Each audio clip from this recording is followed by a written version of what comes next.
Hello, आप सभी का स्वागत है टीचिंग बाय आर के माध्यम से। फटाफट वीडियो को लाइक शेयर एंड सब्सक्राइब कर लीजिएगा। लगातार आपका अपडेट मिलते चलेगा इस प्रकार से, चाहे स्टेट या सेंट्रल गवर्नमेंट का नोटिफिकेशन हो।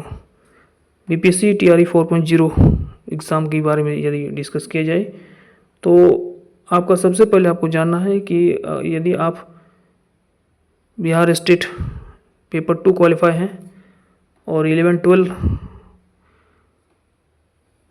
में आप शामिल होना चाहते हैं, फिजिक्स का सब्जेक्ट है आपका, तो आपके लिए ये वीडियो काफ़ी इंपॉर्टेंट होगा, क्योंकि क्लास 11-12 में फिजिक्स का जो भी आप क्वालिफाई किए हैं उसका पूरे डिटेल सिलेबस देखेंगे। इसमें फिजिक्स का क्या क्या है, ठीक है, तो संपूर्ण सिलेबस आपको जानकारी मिलेगा। इसके अलावा फिजिक्स के अलावा आपका जनरल स्टडी हो या हिंदी में क्या क्या कितने मार्क्स के क्वेश्चन पूछे जाएंगे और इसका पैटर्न क्या रहेंगे, पूरी डिस्कस करेंगे टीआरई 4.0 के बारे में। तो चलिए सबसे पहले एनालिसिस करते हैं एक एक चीज़ करके। देखिए, सबसे पहले आप लोगों को जानना है कि आप लोगों का जो एग्ज़ाम होगा टीआरई 4.0, ठीक है, टीआरई 4.0 का जो एग्ज़ाम होगा वो 3 पार्ट में होगा, ठीक है। पहला जो पार्ट होगा, पहला दूसरा पार्ट और तीसरा पार्ट। पहला पार्ट में आपका लैंग्वेज से क्वेश्चंस रहेंगे, ठीक है, इसको नोट कर लीजिएगा, जिसमें हिंदी हो और प्लस इंग्लिश जो होगा आपका कंपलसरी होगा, ठीक है। इंग्लिश जो होगा सबका कंपलसरी होगा। हिंदी रख सकते हैं इंग्लिश के साथ, या फिर उर्दू या बांग्ला रख सकते हैं, आपकी मर्जी है, ठीक है। इसमें जो क्वेश्चन पूछे जाएंगे, इसमें 30 क्वेश्चन पूछे जाएंगे। कितना क्वेश्चन पूछे जाएंगे? 30 क्वेश्चन पूछे जाएंगे। पेपर 2 होगा वो आपका जनरल स्टडी से क्वेश्चंस रहेंगे। जनरल स्टडी से मैथ रहेंगे, reasoning, general science, Bihar GK और ज्योग्राफी हो या पॉलिटिक्स या हिस्ट्री से रिलेटेड 8 क्वेश्चंस पूछे जाएंगे।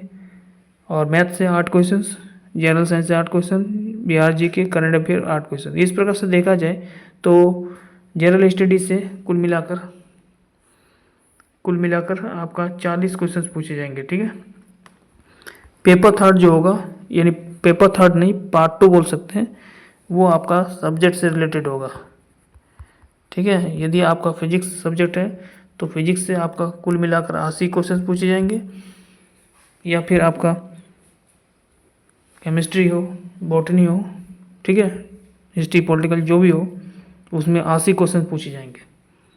हमने एक चीज़ देखा कि जो पेपर 1 हो, यानी पार्ट 1 जिसको बोल सकते हैं, उसमें 30 क्वेश्चन में से आपको 9 नंबर आपको लाना है पास मार्क्स के लिए, ठीक है। 9 मार्क्स जो होगा आपको एनी हाउ लाना है पास मार्क्स के लिए, ठीक है। यानी 30 क्वेश्चन का 30% निकालिएगा तो आपका 9 मार्क्स होना चाहिए। और ये जो होगा आपका क्वालिफाई नेचर का होगा, ठीक है, क्वालिफाई नेचर का। पार्ट 2 जो होगा उसमें 40 क्वेश्चन होंगे जनरल स्टडी से, ये आपका एड होगा, यानी पार्ट 2 और पार्ट 3 जो होगा आपका मेरिट लिस्ट में शामिल होगा, ठीक है। लास्ट में जब मेरिट बनेगा तो उसमें शामिल होगा। तो कुल मिलाकर 40 क्वेश्चन और इधर पार्ट 3 में 80 क्वेश्चन, कुल मिलाकर 120 का आपका मेरिट बनेगा, जितना आप स्कोर कीजिएगा मैक्सिमम। तो हम लोग देखेंगे इसमें फिजिक्स का सिलेबस क्या क्या है, क्या क्या पढ़ना है। तो सबसे पहले बात किया जाए तो सेक्शन 1 में मैकेनिक्स से क्वेश्चंस पूछे जाएंगे, जिसमें फिजिक्स में conservation law, collision, impact parameter, scattering cross section, centre mass and laboratory system with transformation of physical quantities, ये आप लोग नोट कर लीजिएगा, ठीक है। ये आपका डिटेल सिलेबस है फिजिक्स का, ठीक है। इसके अलावा आपको क्या क्या पढ़ना है वो हम दिखा रहे हैं, ठीक है। आपको पढ़ना है Rutherford scattering, motion of a rocket under a constant force field, rotational frame of reference, collision या Coriolis force, motion of rigid bodies, angular momentum, torque and precession of the top, gyroscope, centre of mass, motion under universal square law, Kepler's law है, motion of satellite including जियो स्टडी, Galilean relativity, special theory relativity, Michelson Morley experiment, ठीक है। उसके बाद यहाँ पर है आपका Lorentz transformation, addition theorem of velocity, variation of mass with velocity, mass energy equation, ये सारे को आप स्क्रीनशॉट ले लीजिए और लिख लीजिएगा, ठीक है। तो शुरू से हम दिखा दे रहे हैं, इसको एक बार स्क्रीनशॉट ले लीजिए। मैकेनिक्स में ये सारा चीज़ पढ़ना है, ठीक है। ये सारा चीज़, ठीक है। यहाँ तक है लॉरेंस ट्रांसफॉर्मेशन। यहाँ पर आपका बॉर्नलेस इक्वेशन विथ सिंपल एप्लीकेशन तक आपको मैकेनिक्स में पढ़ना है, ठीक है। उसके बाद आप आइएगा नीचे में, तो थर्मल फिजिक्स में आपको ये चीज़ पढ़ना है, law of thermodynamics, Carnot cycle, isothermal adiabatic changes, thermodynamic potential, Maxwell equation, ठीक है। बाकी ये है बहुत सारा, ठीक है। वो आप लोग इस प्रकार से स्क्रीनशॉट ले लीजिएगा या फिर वीडियो को पॉज करके आप लोग लिख लीजिएगा, ठीक है, यहाँ से। तो ये हम लोग देख रहे हैं थर्मल फिजिक्स में, ठीक है। ये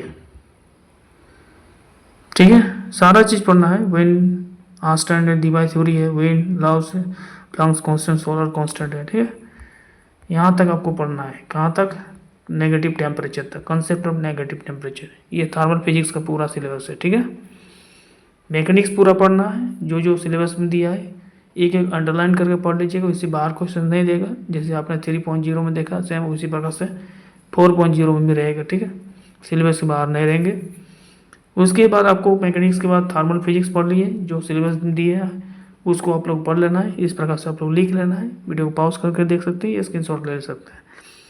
उसके बाद आपको देख रहा है कि आपको थर्ड में आपको वेव एंड ऑसिलेशन से क्वेश्चन पूछा जाएगा, ठीक है। वेव एंड ऑसिलेशन है थर्ड में।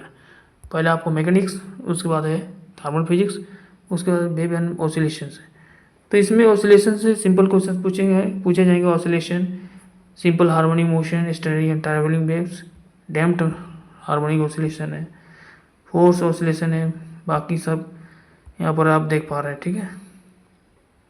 ये सारा चीज़ आप लोग नोट कर लीजिएगा, ये ठीक है। ये आपका वेव एंड ऑसिलेशन से है, ठीक है। वेव एंड ऑसिलेशन से आपको ये सारा चीज़ आप लोगों को देख लेना है, ठीक है। देखिए, इसके अलावा इलेक्ट्रिसिटी से आपको पढ़ना है Coulomb's law, electrical field, Gauss law, electrical potential, Poisson's and Laplace equation of the harmonics, homogeneous dielectrical uncharged, conducting in spherical in uniform field, ठीक है। बाकी सब आप देख सकते हैं, सारा चीज़ है। फैराडे लॉ है, वाइट साइड लॉ है, मैग्नेटिक सेल, मैग्नेटिक इंडक्शन, सारा चीज़ है ना। उसके बाद आप आइएगा तो यहाँ पर आपको ये सारा चीज़ आपका देखना है, ठीक है। उसके बाद मॉडर्न फिजिक्स में है ना, मॉडर्न फिजिक्स में क्या क्या देखना है, board theory of hydrogen atom पढ़ लेना है, इलेक्ट्रॉनिक स्पिन है, ऑप्टिकल एंड रे, एक्सरे एक्सपेट्रा है, स्टीम गार्लेस एक्सपेरिमेंट है, spherical quantitation vector model of the atom, spectral term fine structure of spectral line, J Thomson, J L S coupling है, Zeeman effect है, poly exclusive principal है।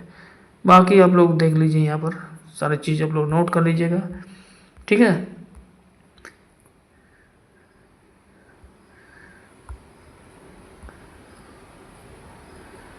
ठीक है, सारा चीज़ है। फोटो इलेक्ट्रिकल है, सोडेंजर है, जी हाँ। रेडियो एक्टिविटी में अल्फा का बीटा गामा ये सबसे क्वेश्चन रहेगा।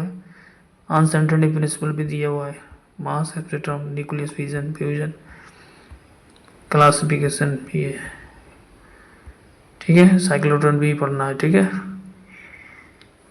उसके बाद यहाँ से आप आते हैं इलेक्ट्रॉनिक्स। अब आते हैं इलेक्ट्रॉनिक्स में, ठीक है। इलेक्ट्रॉनिक्स का भी सिलेबस नोट कर लीजिए। इलेक्ट्रॉनिक्स में क्या क्या पढ़ना है, ध्यान दीजिएगा। बैंड थ्योरी ऑफ सॉलिड पढ़ना है, कंडक्टर पढ़ना है, इंसुलेटर पढ़ना है, सेमीकंडक्टर पढ़ना है, इंटरेस्टिंग एक्सटेंटिक सेमीकंडक्टर इसी के टाइप है सेमीकंडक्टर का, ठीक है। उसके अलावा पीएन जंक्शन पढ़ना है, या थर्मोमिस्टर, जीवन डायोड, रिवर्स या फॉरवर्ड वाइज उसी का टाइप है, ठीक है।